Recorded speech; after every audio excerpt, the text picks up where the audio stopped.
Good day, everyone. I'm Alyssa Labrador. We're here today to learn from each of everyone's insights and ideas on achieving our common goal.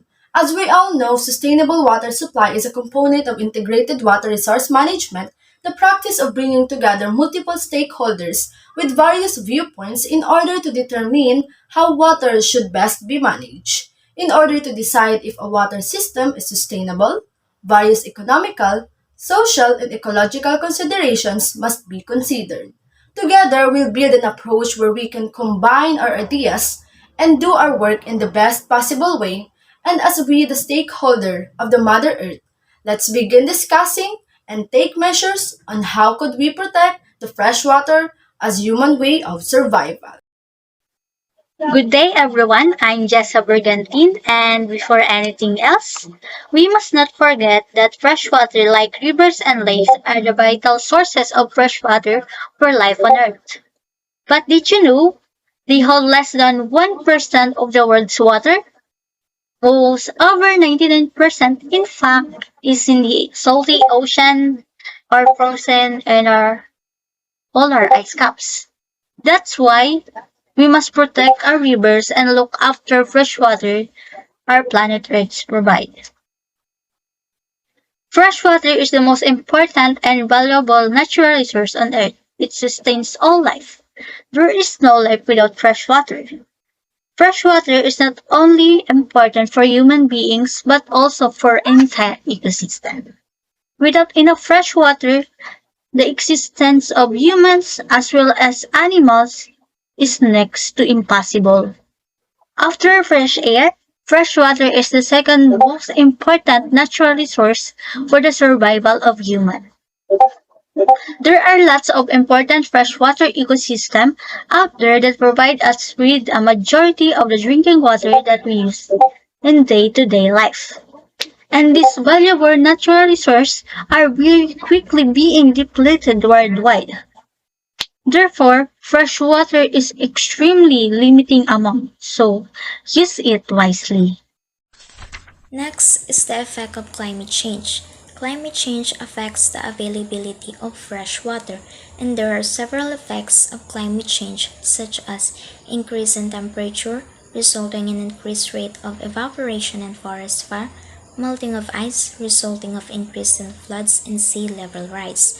Hence, it experiences low oxygen demand, low pH level, and thermal stratification of fresh water. Next is the runoff from agricultural and urban areas affect the water quality. Agricultural runoff can pollute lakes, rivers, or even groundwater that serves as the sources of fresh water. Agricultural practices may also affect the quality of water. Increased nutrient loading from animal waste can lead to eutrophication of water bodies, which may eventually damage the freshwater ecosystem. Next is the overexploitation and pollution that threaten the groundwater supplies.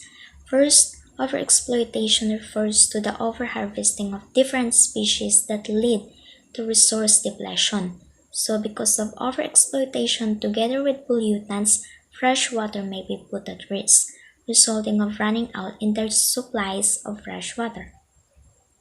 Next is the water withdrawal for human use shrinks and degrades habitat. Water withdrawal or water abstraction refers to the fresh water were taken from the ground or surface water sources and conveyed to a place of use. And lastly, drain next draining wetlands for development depletes habitats. This is the process by which water is drained around wetlands by cutting ditches into the ground which collect and transport water out of the wetland, resulting of decreasing of the water table and dries out the wetlands. And lastly, the creation of dams and water diversion system blocks migration routes for fish and disrupts habitat. It is the creation of dams destroy the quality of water. The damage of dams on freshwater ecosystem may be devastating, which results to the destruction of habitats of different species. So the following are the challenges that our freshwater ecosystem is facing right now. So first is the hydrological alteration. This is the anthropogenic disruption or human intervention to the original state of the ecosystem. An example of this is building dams because it changes the natural flow of the water. And next is the water pollution. It is the wastes that are being withdrawn to the river that puts the lives of our organisms into danger, and the worst thing is it causes death. And the next one is the climate change. It is the global phenomenon of climate transformation characterized by the changes of the usual climate of our planet regarding the precipitation, the temperature, and the wind. And the next one is the invasive species. These are the organisms that causes ecological or economic harm to the new environment where it is not native. And the next one is the overexploitation. This is when harvesting exceeds the reproduction of plants and animal species. And lastly, the habitat loss or degradation rather. This is the when the organisms that previously inhabited the site are displaced or dead, thereby reducing biodiversity and species abundance. Thank you so much, everyone. Hi, I'm Maria Danica Cornelio, and I will discuss the additional information about challenges in freshwater ecosystem. First is an increase in extreme hydrologies and temperatures leading to water insecurity and reduced water quality because of changing climates. So the examples of extreme hydrologies are droughts and floods, and this too is a major disturbance that impacts freshwater ecosystems, and it also impacts the ecosystem services that they provide. Second, from industrial and agricultural wastewater, it causes pollution and nutrient-rich waters, especially increases in nitrates, phosphates, and acidification. So, increasing the phosphates and nitrates can accelerate eutrophication, which it causes dramatic increase in aquatic plant growth and changes in the type of plants and animals that live in ecosystem of freshwater. Third, the proliferation of dams or water abstraction points that alter river flows and groundwater levels, and their impacts on environmental flows, water quality, and livelihood.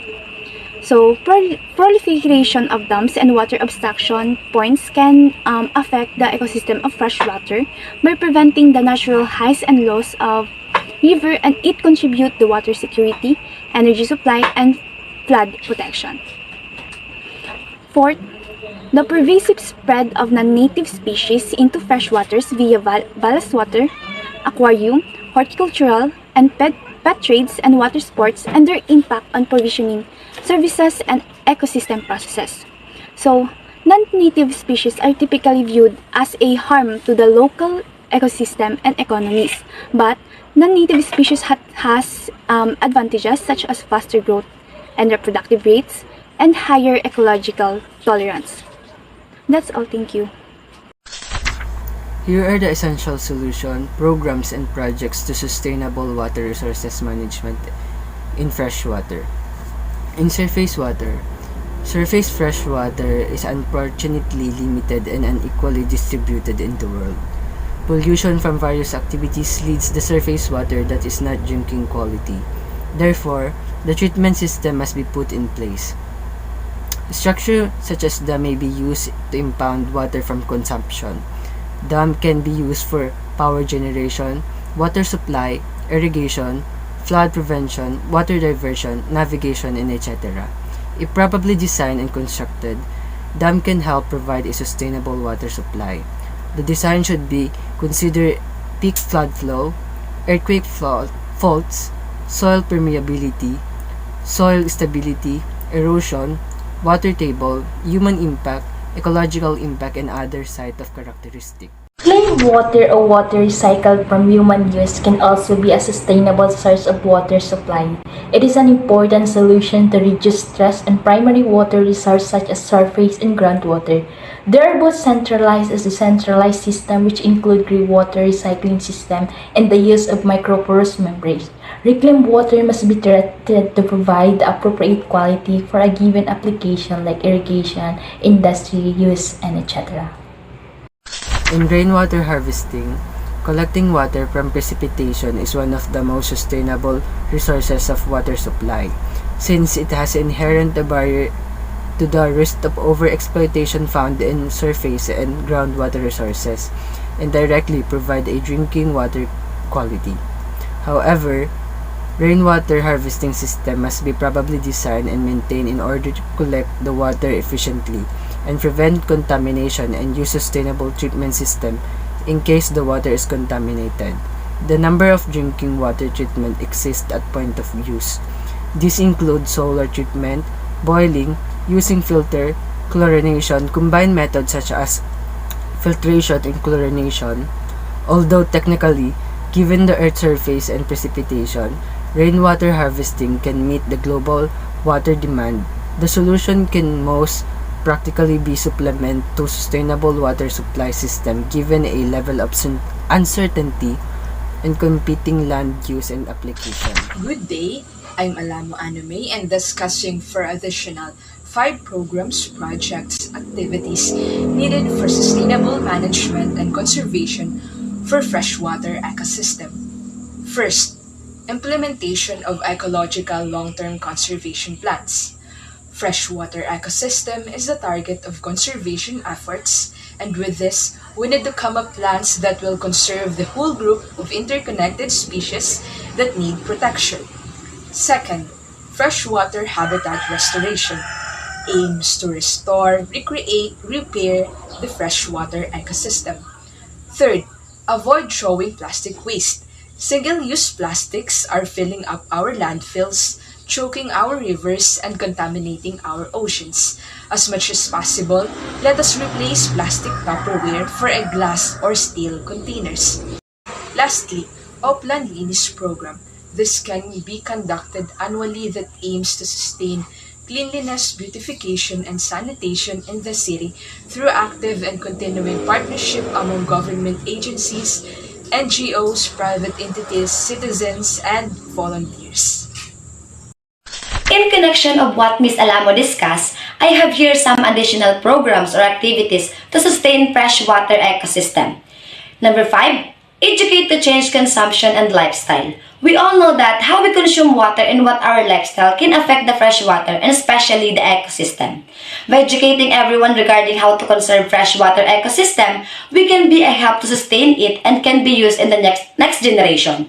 Say for example po, magkaroon ng webinar para ma-educate yung mga tao at maging aware sila patungkol dito. How to consume fresh water and how to use it properly. So that hindi masyadong masayang yung tubig at para po makatipid tayo. Another example, fix leaky faucets. Leaky faucets is one of the reasons why water are being wasted, though we may see it as unintentional. Still, we should be responsible at all costs, even in the smallest matter. So we better fix it sooner para maiwasan na mag-leak yung mga tubig at masayang. Kasi po kapag hindi tayo gumawa, tiyak po na mawawalan tayo ng mapagkukuha ng tubig o hindi lamang ang tubig, pati na rin ang mga ibang pinagkukuhanan natin ng ating ikinabubuhay.